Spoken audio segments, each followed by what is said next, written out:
नमस्ते छात्र। अब हम एक व्याकरण देख लेंगे। इस व्याकरण का नाम है क्रिया। अब हम क्रिया की परिभाषा और क्रिया के प्रकार को उदाहरण के साथ पढ़ लेंगे। क्रिया जिससे किसी कार्य का करना या होना पाया जाए उसे क्रिया कहते हैं। जिससे किसी कार्य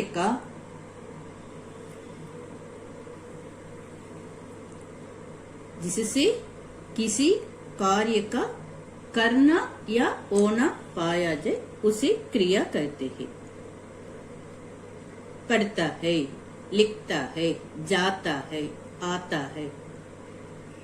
इस तरह जिससे किसी कार्य का करना या होना पाया जाए उसे क्रिया कहते हैं। क्रिया शब्द का अर्थ है काम। क्रिया शब्द का अर्थ है काम। क्रिया के बिना वाक्य पूर्ण नहीं होता। क्रिया के बिना वाक्य क्या नहीं होता? पूर्ण नहीं होता। हिंदी में क्रिया प्रायः वाक्य के अंत में आती है।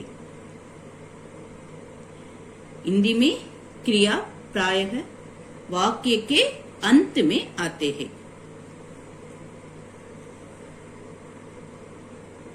इधर देखिए, गोपाल फल खाता है, राजू पुस्तक पढ़ता है।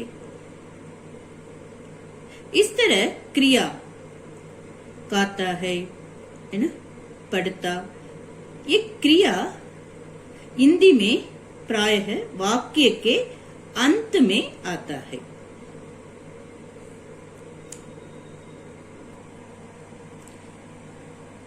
क्रिया क्रिया के मूल रूप को धातु कहते हैं। देख, लिख, दौड़। इस तरह क्रिया के मूल रूप को धातु कहते हैं। क्रिया के 3 प्रकार है। ये सकर्मक क्रिया, अकर्मक क्रिया, द्वकर्मक क्रिया। इस तरह क्रिया के 3 प्रकार है। क्या क्या है? सकर्मक क्रिया, अकर्मक क्रिया, द्वकर्मक क्रिया। सकर्मक क्रिया स प्लस कर्मक, कर्म के साथ, कर्म के साथ। सकर्मक क्रिया, सकर्मक उस क्रिया को कहते हैं जिसका कर्म होता है। सकर्मक उस क्रिया को कहते हैं जिसका कर्म होता है।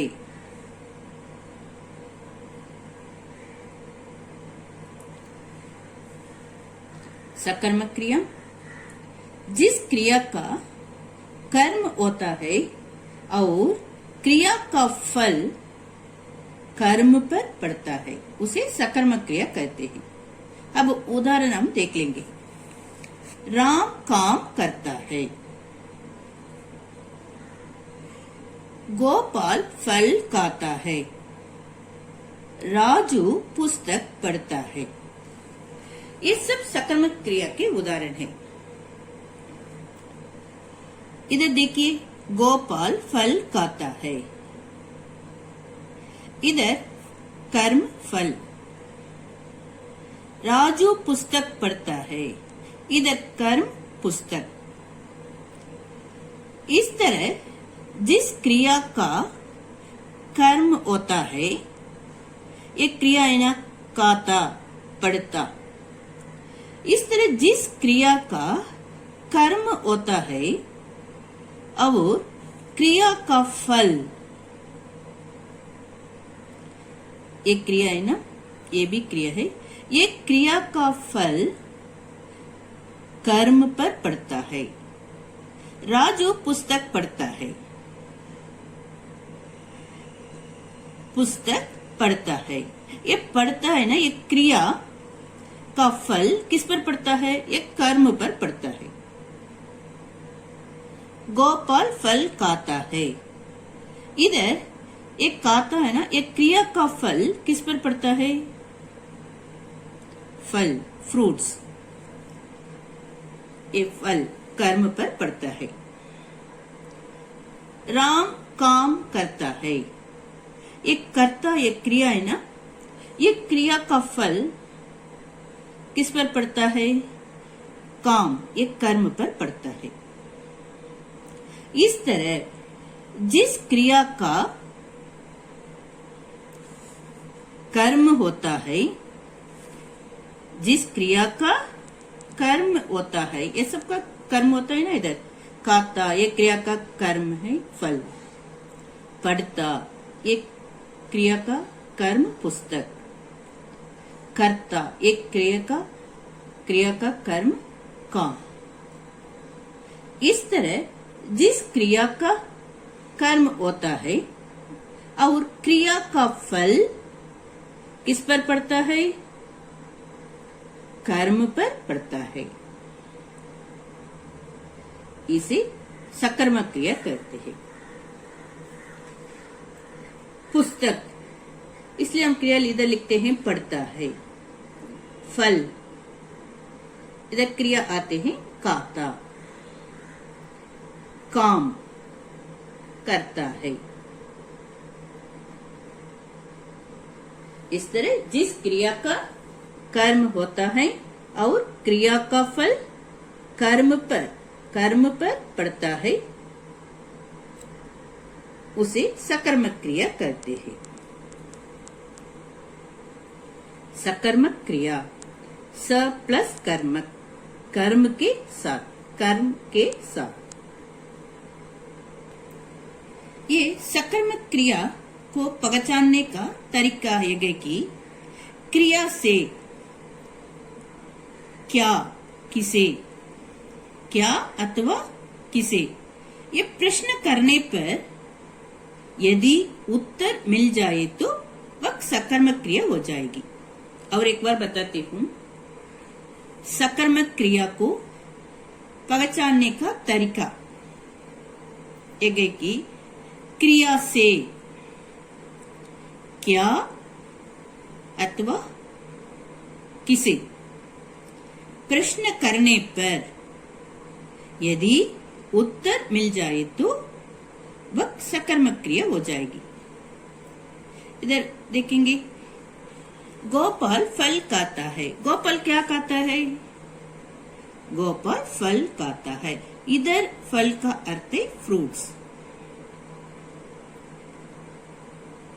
गोपाल क्या खाता है? ये इधर उत्तर मिलता है, गोपाल फल खाता है। राजू पुस्तक पढ़ता है। राजू क्या पढ़ता है? राजू पुस्तक पढ़ता है। इस तरह क्या प्रश्न करने पर उत्तर आते हैं, इसलिए ये सब सकर्मक क्रिया है। अब समझ में आ गई ना? अकर्मक क्रिया, अकर्मक उस क्रिया को कहते हैं जिसका कर्म नहीं हो सकता। सकर्मक क्रिया उस क्रिया को कहते हैं जिसका कर्म होता है। अकर्मक क्रिया, अकर्मक उस क्रिया को कहते हैं जिसका कर्म नहीं हो सकता। जिस क्रिया का कर्म नहीं होता है और क्रिया का फल कर्ता पर पड़ता है, उसे अकर्मक क्रिया कहते हैं। अकर्मक, अ प्लस कर्मक, कर्म के बिना।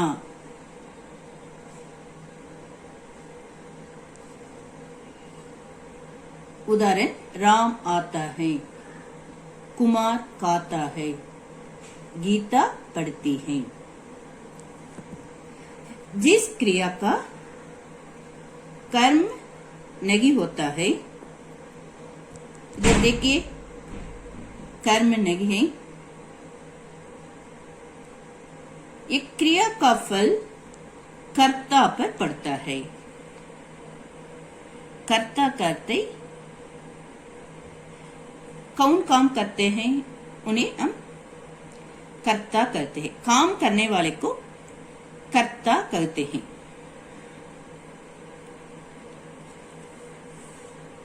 कुमार खाता है, गीता पढ़ती है, श्याम जाता है, राम आता है। इस तरह क्रिया, इधर जिस क्रिया का कर्म नहीं होता है, इधर देखिए ये कर्म नहीं है। इधर भी देखिए कुमार खाता है, गीता पढ़ती है, इधर क्या नहीं है? कर्म नहीं है। जिस क्रिया का कर्म नहीं होता है और क्रिया का फल कर्ता पर पड़ता है। कुमार खाता है, गीता पढ़ती है। एक क्रिया का फल कर्ता पर पड़ता है, उसे अकर्मक क्रिया कहते हैं। अकर्मक, अ प्लस कर्मक, कर्म के बिना।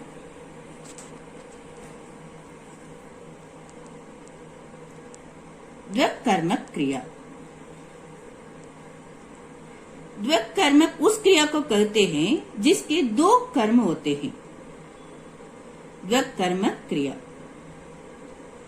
इनमें दो कर्म होते हैं। द्वैकर्मक क्रिया, इसे द्वैकर्मक क्रिया कहते हैं। द्वैकर्मक उस क्रिया को कहते हैं जिसके दो कर्म होते हैं। एक प्रधान कर्म और दूसरा गौण कर्म। प्रधान कर्म कहते मुख्य कर्म। गौण कर्म अंग्रेजी में गौण करते सेकेंडरी। प्रधान कर्म और गौण कर्म।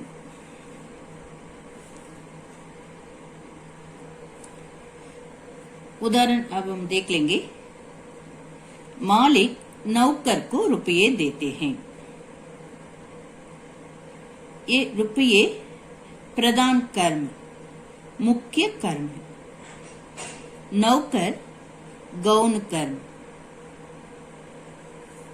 और एक उदाहरण देख लेंगे। दादी बच्चों को कहानी सुनाती है।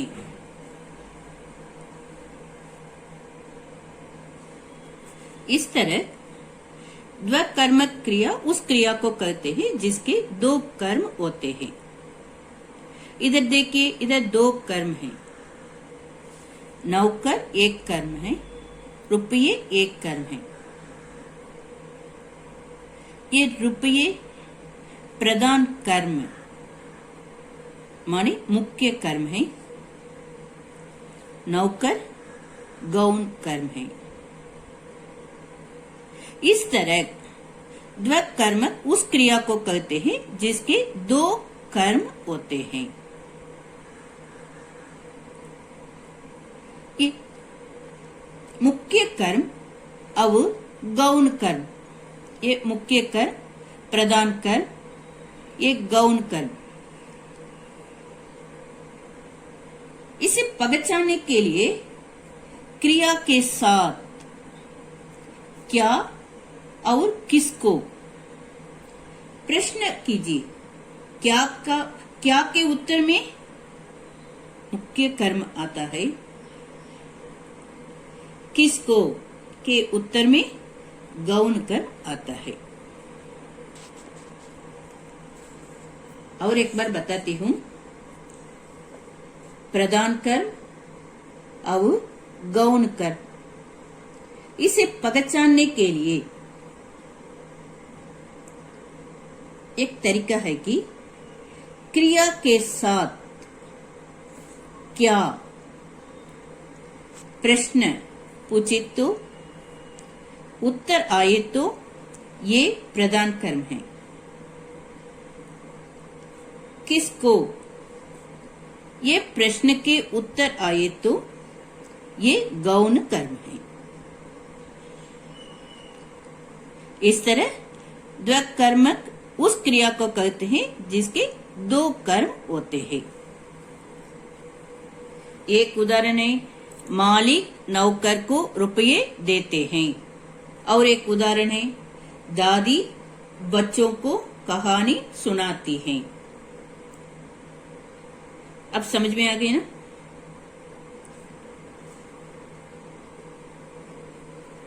ग्रह कार्य क्रिया की परिभाषा लिखी, क्रिया के प्रकार को उदाहरण के साथ एक बार लिखिए। धन्यवाद।